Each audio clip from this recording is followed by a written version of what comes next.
What up, what up, what up, what up, what up, Crypto Warriors? It's Ultra Crypto back at it again. Today is Thursday, July 23rd, 2020.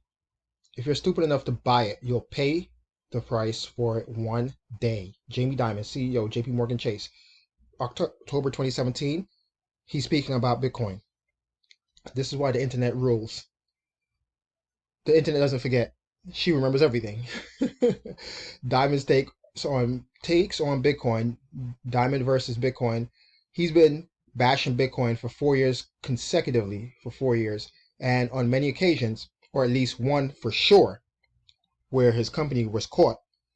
After bashing Bitcoin, the price dips, his company was buying Bitcoin. And this was here in September of 2017, and that's around when I entered the space. And yeah, the internet won't forget. And now they're going to have to update this chart because in 2019, JP Morgan came out with their own, or ideas for their own cryptocurrency. And in the spring of this year, in 2020, they started accepting fiat deposits from Coinbase and Gemini. Before they weren't. And now, as of yesterday, right, as of the July 22nd, all banks are now able to custody cryptocurrencies. Just a couple of years ago, it was fake money. It was fraud. It was BS. It was, you see him say right here, I really don't give a crap about Bitcoin. And he wasn't the only one singing that tune. But now, we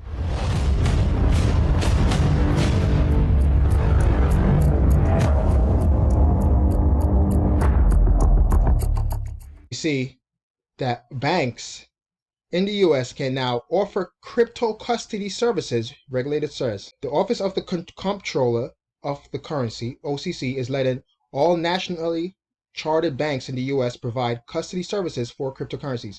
In a public letter dated July 22nd, which is yesterday, Senior Deputy Comptroller and Senior Counsel Jonathan Gold wrote that any national bank can hold onto the unique cryptographic keys for a cryptocurrency wallet, clearing the way for national banks to hold digital assets for their clients. Previously, custody was the province of specialist firms such as Coinbase, which typically needed a state license such as a trust charter to offer the service to large investors, or like in New York State, a BIT license, which is really a SHIT license. Now large regulated financial companies that already provide similar safekeeping services for stock certificates and the like could enter the fray.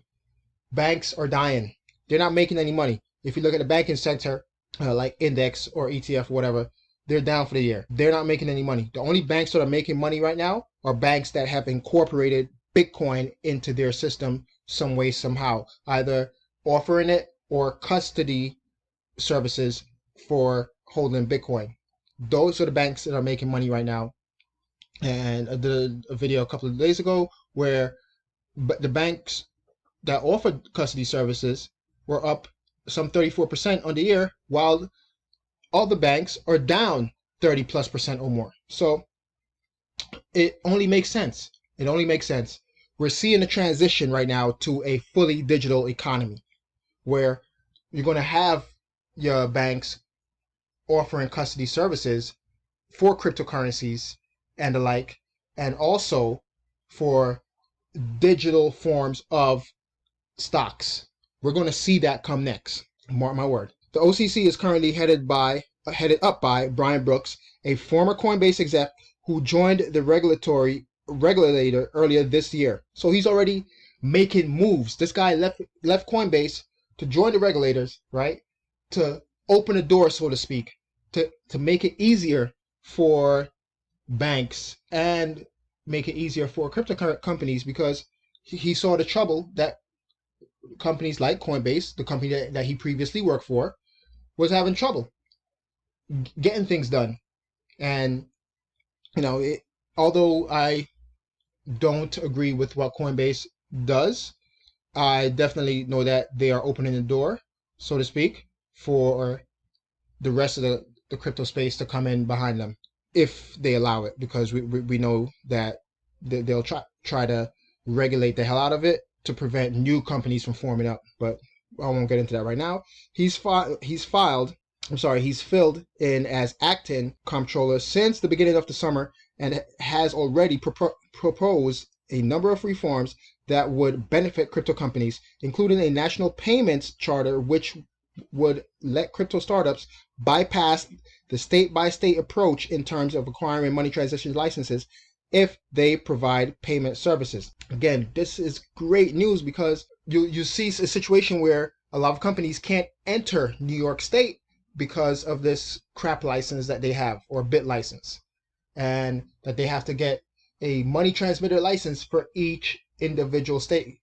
When it's done across the board on the federal level, then that one-ups the state level when it comes to regulation. And this is the article, or the letter right here. It's 11 pages, 10 with actual stuff on it, and the 11th page is just like a thank you or something like that. You can come here, read it, check it out.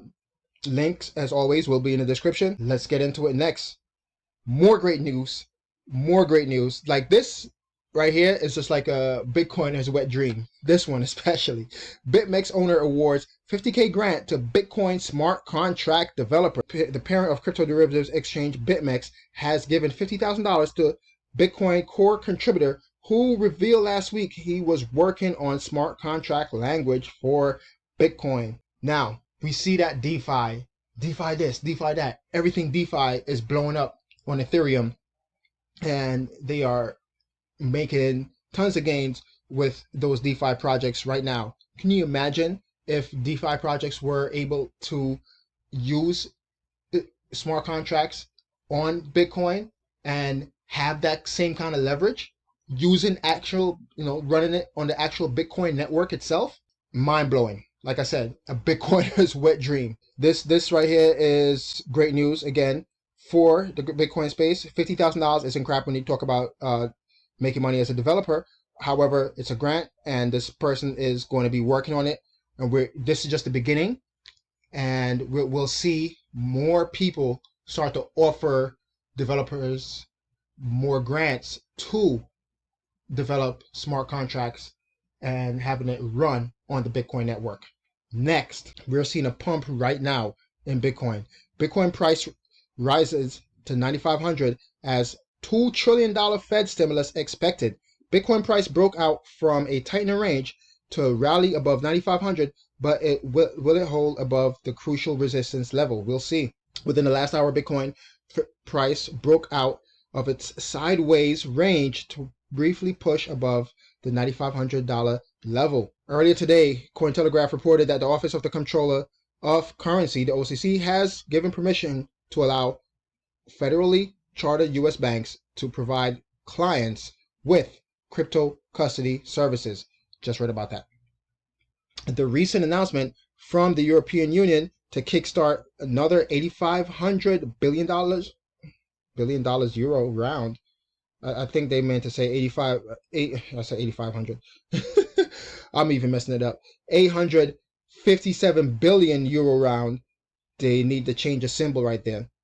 Of stimulus, and the expectation of the U.S. Federal Reserve will allow suite with a $1 to $2 trillion economic stimulus package could also be boosting investors' belief that as long as the Fed is printing, equities will rise and Bitcoin will soon make another run at 10K. We even have Tyler Winklevoss chiming in about it. The Fed continues to set the stage for Bitcoin's bull run. Yeah, we have no idea what's pumping it right now. It's definitely the news about the OCC and banks being able to custody crypto that's pumping the market right now, I believe. And it doesn't hurt that we're expecting more stimulus packages from not only the Federal Reserve but also the European Union. Next, not quite Bitcoin news, but great news nonetheless.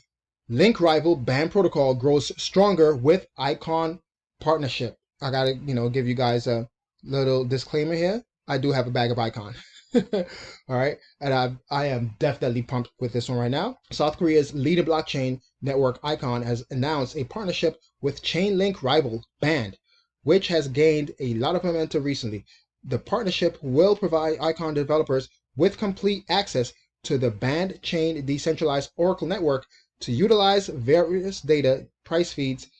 According to the announcement, Icon is deeply rooted in South Korea, shaping itself as the blockchain developer for the government. Through its technology arm, Icon Loop, it has worked on digitizing national identity authentication and decentralized passports. Min Kim, founder of the Icon Network, said, "The strategic partnership and integration with BAN protocol to the Icon network will bring increased security and scalability to all the decentralized applications built on South Korea's largest blockchain project." BAN battles Chainlink. I don't think that it's really battling Chainlink, so to speak. Some people like Coke. Coke is the number one soft drink or whatever, right? Or we see what Warren Buffett. He's always shilling Coca-Cola, right? But some people like Pepsi. Although you might be number two, being number two isn't such a bad thing, is what I'm trying to get to. Chainlink is the most dominant Oracle provider at the moment, with major partnerships including Google Cloud, Binance, Matic Network, Ethereum Classic, and Zero X project. Its Link token has been one of the year's best performers, surging 325% from $1.80 to its current price today of $7.65. The BAN token has surged in price this year, with most of the gains in the past month on the back of the DeFi boom. BAN has skyrocketed 2,170% from 22 cents at the beginning of the year to an all-time high of just over $5 today. For all you bag holders of BAN, good luck to you, and I hope you're taking profits along the way. And yeah, just nothing but great news right now, man. Nothing but great news. I am super pumped. I hope it continues. I know it's not going to be a straight skyrocket straight up to the moon, but we are going to get there. Thanks for watching. Smash that like, hit that subscribe button, notification bell to get notified when I upload new videos. It's Sergeant Crypto, and I'm out. Peace.